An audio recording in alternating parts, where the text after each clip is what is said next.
When my grandmother was a little girl, there was a lot of barter that went on. My grandmother and her mother and all of the other women in the family raised chickens.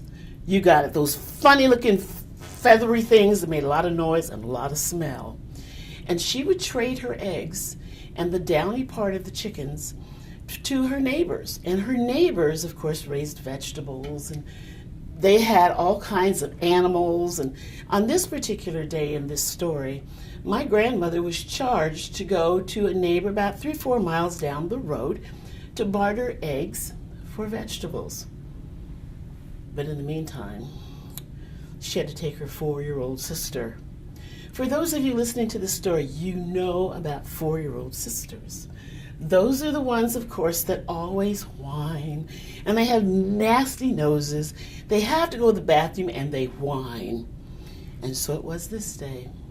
My grandmother was handed a basket and handed the hand of her 4-year-old sister, Pauline.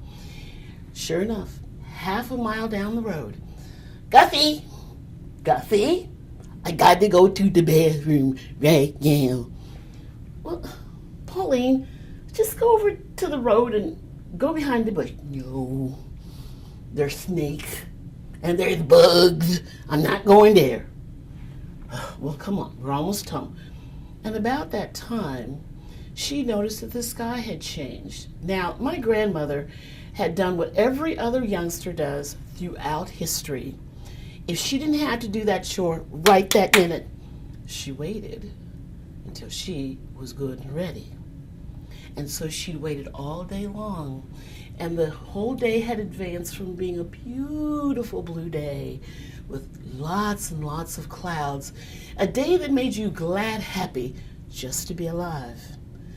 After lunch, she realized that she needed to get her chore done, and so she did. She set off, and she got to the farm, and it got progressively cloudier and colder and gloomier. And about the time that Pauline had to go to the bathroom, the windows of heaven opened, and a rain such as you've never seen before was proof positive that the Lord had paid the water bill. And the water just drenched both them and the basket of vegetables that had been traded for the eggs. And in those days, not like these days now, but in those days, the children were always taught, look for a light, because there would be shelter and someone to care for them. And that's exactly what my grandmother did. And up on the hill, she saw a light glimmering through the gloom. And she pulled her little sister and that soggy, wet, heavy basket of vegetables up that hill. And she got finally to the porch and set her basket down and dragged her little sister up on the porch. And she knocked at the door and she stepped back, because in those days it was considered good manners that once you knocked that you stood back. And besides that, the door always opened out and you'd get beamed if you weren't careful. And there was no answer. So this time she knocked a little harder and stepped back. And sure enough, a little tiny woman came to the door and she said, "Good Lord, Cherins, why are you out here? Where's your people? What you doing out here?" And she looked all around, and what's that over there? "Well, that's a basket of vegetables, ma'am, that we traded for our eggs." "Well, come on in here. Y'all's cold, y'all probably wet. Come in here." And in those days, an adult could take a child in, feed them, clothe them, even give them room for the night, and their parents wouldn't have worried too much.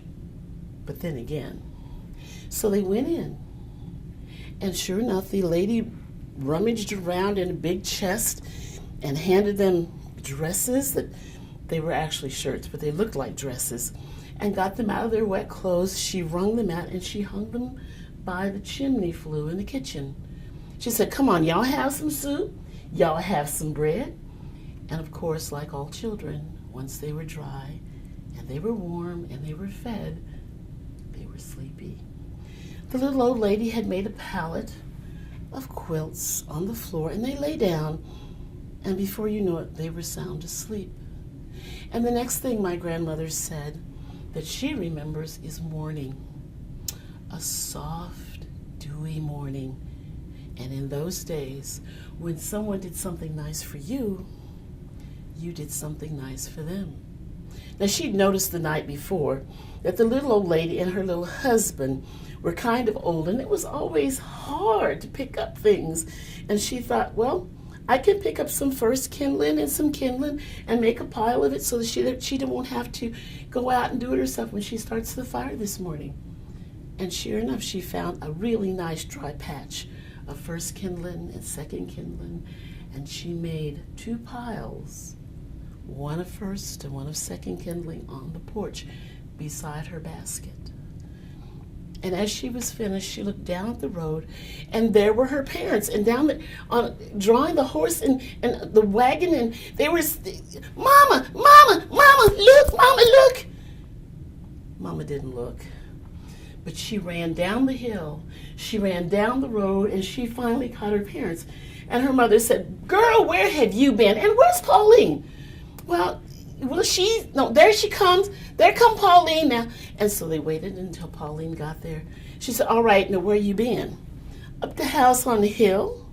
The little old lady, she gave us these clothes, Mama, and she gave us some good soup and some bread, and she gave me real comfort. Oh, we were so comfortable, weren't we, Pauline?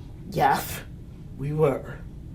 Well, Mama, we gotta go back and get our clothes because the lady hung them up in her kitchen. And all the time that she'd been talking, Grandma's mother looked at her very, very strangely. And she kept looking at the clothing that they were wearing. And she said, Gustavia Elizabeth, I hate to bust your bubble, but ain't no house up there on that hill. Yes, it was, Mama. Mama, come. You got to see. Come on, Mom. And so they turned the wagon around, and they saw the 2 trails of the children up through the wet grass to the hill. But there was no house. They very slowly climbed through the wet grass up to the place where they had seen the house. And the grass was all shiny, and it was totally undisturbed. But the foundation stones were 3 things: a pile of first kindling, second kindling, and a basket of scorched vegetables. Mama, there was yeah, Mama, there was a house. No, Mama, you gotta believe us, there was a house here. And their mother looked at them and looked at the things on the porch, or what would have been there, and said, 30 years ago, through a rainstorm, just like the one we had last night, lightning hit this house, set it afire, and them 2 old souls that used to live in that house burned to death. But Mama, we was here. Come on, Mama, I'll show you. Maybe our clothes blew away. And where the chimney flue was, in the kitchen, there were bits of burned fabric, and there were melted metal buttons embedded in the stones, flagstones, that would have been the kitchen floor. And they didn't know what to think. And so their mother said, y'all come on. We had breakfast waiting for y'all. Come on. And they very slowly started to go down the hill toward the waiting wagon and the horse. And my grandmother remembers looking up the hill one more time. And as she did, behind one of the tombstones, where the townspeople had buried what was left of those 2 old people, was a little old lady standing behind a tombstone, waving goodbye.